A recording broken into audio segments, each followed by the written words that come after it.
झगड़ा करे के नहीं खे भी रिकॉर्ड्स ना एकदम हमेशा प्यार से रहेगा बा सबके साथ एकदम मिलजुल के रहेगा बा। क्या बोल रहे हैं? सबके प्रणाम। हमके ज्यादा का बोले के बा हम बोलबो ना करीला, बस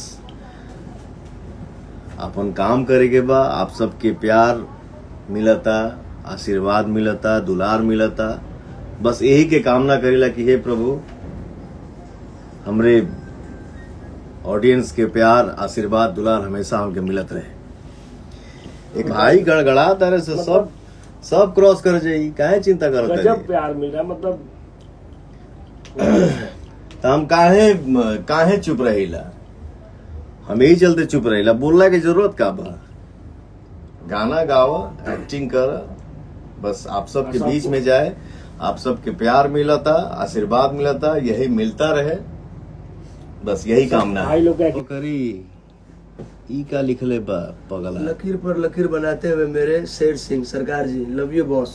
अरे बाप रे, थैंक यू भाई।